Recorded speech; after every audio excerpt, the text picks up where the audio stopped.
woods. It's a nice cloudy day on July 7th, and today we're doing day 2 of BushClass. So basically what we're going to be doing, we're not going to be doing anything too crazy. It might not be too much fun, you know, you'll see for yourself, but what we're doing is we're using an improvised cooking implement to boil water today, and we are sharpening knives. So we're using a little mesh grill to boil some water in just a little pot that I have. We're going to be using a twig fire for that, so we're using a skill that we've already gone over. And then we're going to be sharpening at home my Buck 119 in S30V, or 110 in S30V, sorry about that, and my Buck 119 in 420HC. So it won't be anything too crazy, but I hope if you don't know about this stuff, you know, you kind of pick up something, you learn a little bit. If you do know about this stuff, I hope it's just entertaining, or maybe you can give me some feedback on how to do things better. But either way, you know, we got to get through these lessons. So this is day 2, and we're doing some of the more easy, monotonous stuff. So anyway, let's get started. First thing we're doing is the boiling water with the improvised. Hey guys, so basically what we're going to be doing first is we're going to be using an improvised metal implement to cook. And basically what we're doing is we're going to be boiling water with our implement. So I had thought about doing a can, like a cooking stove can, an improvised can stove. I know I just said the same thing repeatedly, but I went through with it, and you're not seeing it, but it was a huge failure. Can wasn't big enough. It did not work. And honestly, I did not see the point in it either, because why would I make a can to hold a little fire when I could make a small twig fire to boil water, and I could just use something to hold the water above the fire so it can boil. I just didn't see the point in that. So you're not seeing that. You're going to see something a lot simpler, and it's just a metal mesh like grating thing. And I'm going to be boiling water in my little Coleman's stove pail right here. Nothing crazy, but you know, I can boil water. I've done it plenty of times before without the net, so I thought I'd make a little setup that holds the mesh, and I could sit this on top of it and let it boil without getting this right on top of the flame. So what we've got to do is we just need to make another twig fire using the skills that we've done before. And I have a bunch already collected, and we'll get it rolling. I have one single match because of the last attempt to get this to work. So it should work just fine. But we're going to be making more shavings real quick, some more feather sticks, and then we'll get rolling on boiling our water. So we're gonna make some more feather sticks and stuff, some more shavings. I have my Buck 110 June Buck of the Month edition right here, and I need to sharpen it up, which we'll be doing later because it has a couple chips in it. So we'll take care of that. But for now, we're just going to be feather sticking. So I'm gonna time lapse it for you because you've seen it.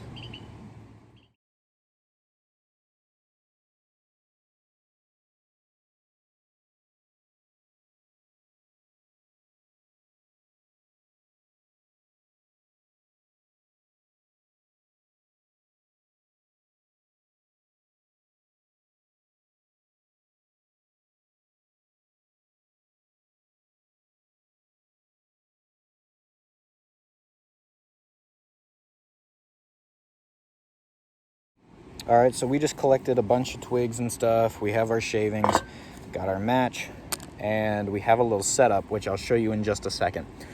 But first, what we're gonna do before we kind of do all that is I've gathered water. I have a pot here, and I have a Sawyer Mini squeeze system. So the Sawyer Mini is something that I recommend like everybody if they go outdoors to just kind of keep in their backpack because it's a water filter. And I have a whole water supply kit which has tablets and the Sawyer Mini in it, so I can have clean water basically at all times. in an emergency if need be, because, you know, right now I've got like no water, and this water's old, hot, and nasty. So, you know, we need new water. So first what I'm gonna do is I'm just gonna filter this water out. I'm gonna squeeze filter it through the Sawyer Mini as best I can.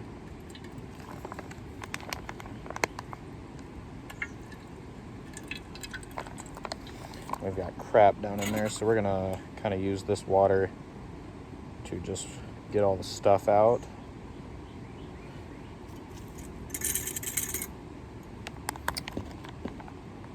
I mean, let's use this nasty water to get some crap out, so I can have clean, untainted water. There we go. Let me use my finger. I'm gonna wipe out some crap, because there's just stuff all in here. All right, so let's filter the water we're gonna use. Sorry about that. Filter the water we're gonna use.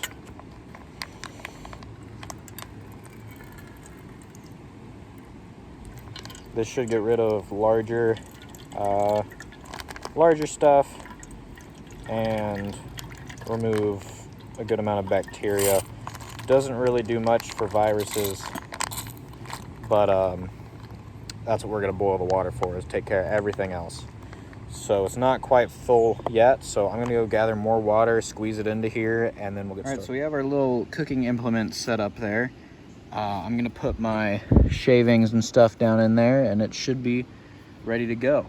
I just gotta make sure I don't bump this, because it is a little fragile. Could fall over, so you know. But I mean, it's a really simple cooking implement, just to boil water. But you know, it's something, and it's something that I would use far more likely over a little tin can fire thing. So let's throw our shavings down in there and get started.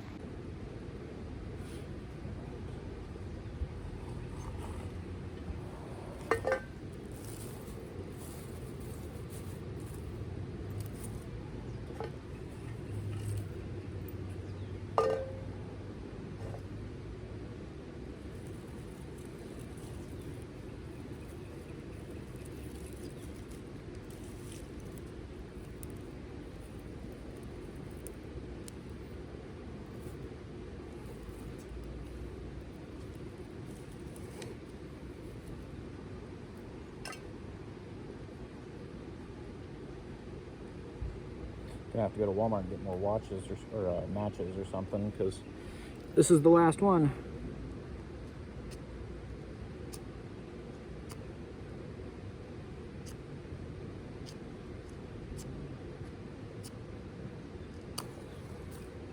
Come on, come on, come on.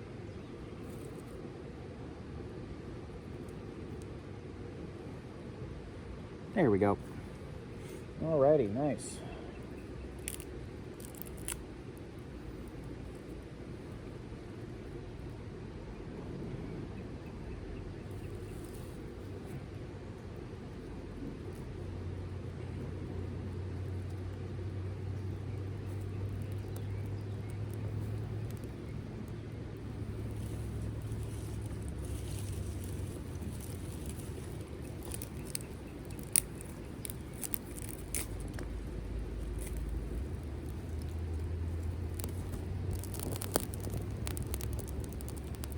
Should start boiling our water.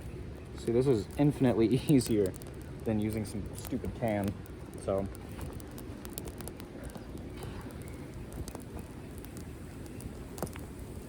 let's gonna move you away so I don't freaking kill my phone. I don't want that to happen. That would really suck. Let's get some more stuff onto here. Come on.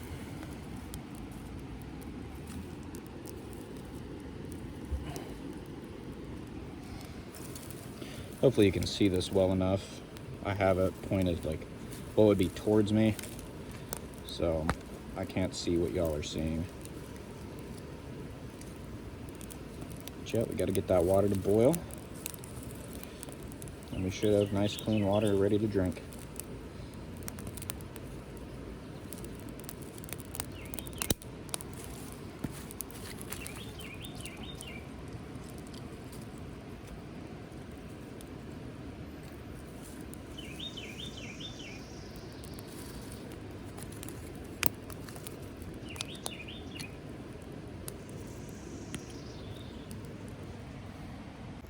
All right, you can see the water's getting pretty close to a boil. So we're almost there. We almost have drinkable water. And we're gonna have to let it boil for about a minute, and then it'll be ready. We got a little stick that fell in there, but not worried about it. We'll just pull it out.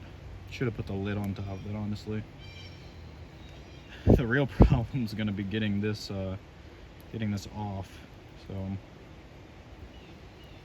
we'll find a way to get it off there when it's ready. Our water's out here boiling. It's taken probably about 10 or 15 minutes. I'd say probably more like 10. I haven't really been keeping track, but you know, it's taken some time. It hasn't been too long though. So, I mean, this has been holding up great. It's boiling. We're letting it boil for about a minute or two just to make sure it's all safe. And then we'll let it cool and we'll try it. And then next we'll be moving on to the knife sharpening. And that'll probably be all for today. Yeah, look at that go. This is so much easier than trying to use a can. I don't know why you wouldn't just do something like this. Hey guys, so I don't know if you can see that. I've kind of disrupted it a bit, but there's these really nasty little bubbles in here that aren't like normal air bubbles. They're kind of weird. They act kind of like rubbery and filmy. So I don't know what that is. I'm not going to drink this water. I don't know, maybe I got some just nasty water, maybe there's chemicals in it. I'm not entirely sure what these bubbles would be from, but I'm not gonna drink it. But you know, we boiled it. We kind of did what we needed to do. So we're gonna move on to knife sharpening. Guys, so we're back at home. We're going to be doing the knife sharpening portion of this. Now, I hope this is in frame. Yeah, that's good. So what we're going to be using is we're using the Worksharp benchtop tri-way sharpener. I've been using this for a while. I've used it on different steels: VG10, S30V, S35VN, 420HC, a variety of steels, 420J2. Just this thing's seen it. And we have our two knives here that need to be sharpened. Now, I recommend this sharpener to everyone that asks about a sharpener, just because you have a very easy guided setup which you can use to sharpen your knife, and it sharpens it very well. You can get a really good edge on this.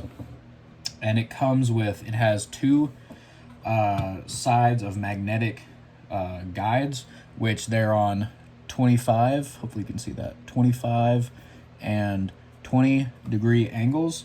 So you're kind of guided in what you're doing. And I really like that, because let's go with that light. We're gonna go with this light. Sorry about that. I really like that because you don't have to worry about consistent angles, because you have a guide giving you the angles. And it has a coarse grit 320 diamond stone. It has a fine grit or medium grit, depending on how you're looking at it, 600 grit stone. And then it has a fine grit or ultra fine ceramic stone. So we're going to be time-lapsing me sharpening each of these, starting with the 119. Don't know if you can see in there, kind of hard to tell, but I've got a couple chips up in here that could use some fixing. So we're going to sharpen it up to a satisfying edge, and then we'll move on to the 110.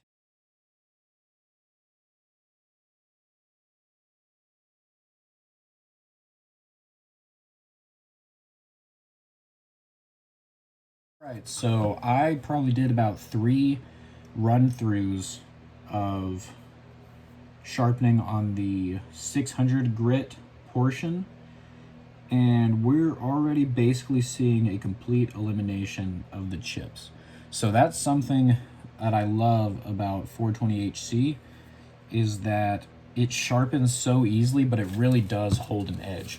And I think that's helped and aided by the Paul Bose heat treat system that Buck does. So not every form of 420HC is going to be like this, but this thing is like razor sharp right now. This thing's ridiculously sharp.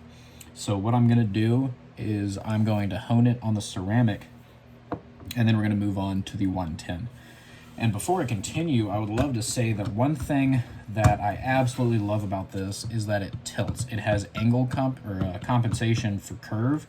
So when you're running your blade over it, it'll curve with it, so you don't have to do any of this funky like wrist play to get your belly of your blade sharpened. You can just move it down in a straight line, it'll compensate, and I think that's awesome. That's one thing that happened to my classic 110 and S30V.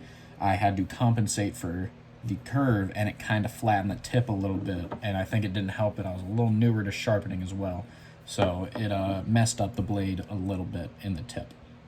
So let's hone this bad boy.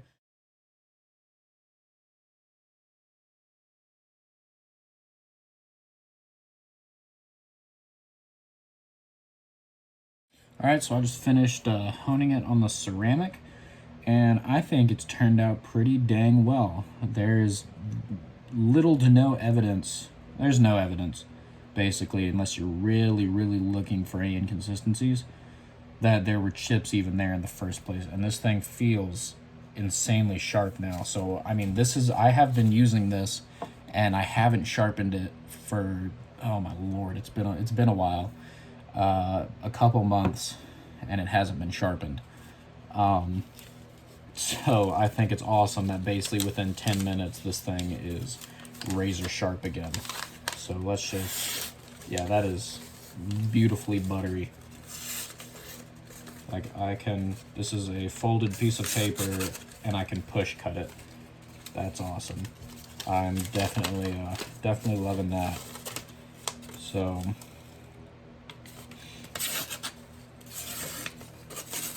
yeah, this thing is very good. All right, so that's the 119. Let's move on to the 110.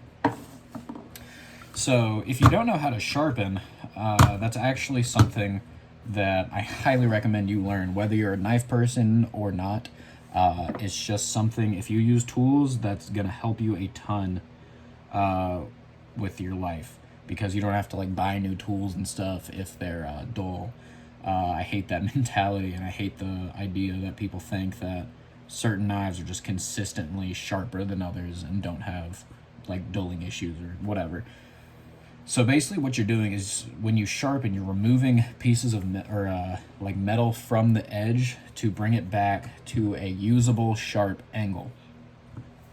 And when it dulls out, it's kind of rounding the angle and removing metal, and some materials remove that metal faster than others. So you're dulling it out when you're rounding it, so you need to sharpen it back to an angle. And over time, you're removing material, so you have a knife long enough and you sharpen it enough, you'll see the blade wear down. My other 110 has, you can see there's maybe like a 1/16 of an inch down because I've sharpened it a bunch. So it's fun. But anyway, we're going to start on the 600 grit just because the rest of the edge is perfectly fine and usable. This just has a couple little chips in it from a science experiment from earlier, quote unquote.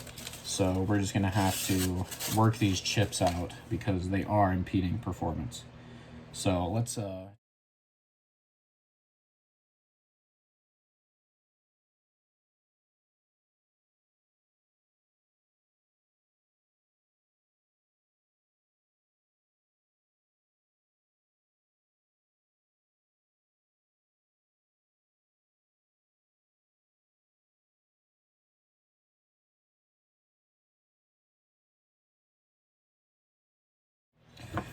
So I'm done sharpening the 110. I've more or less gotten rid of the chips.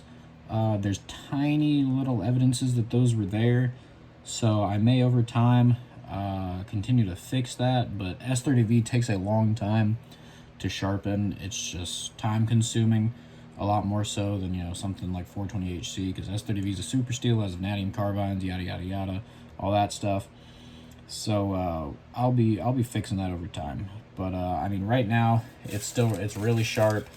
It cuts well even with the little tiny evidences of chips.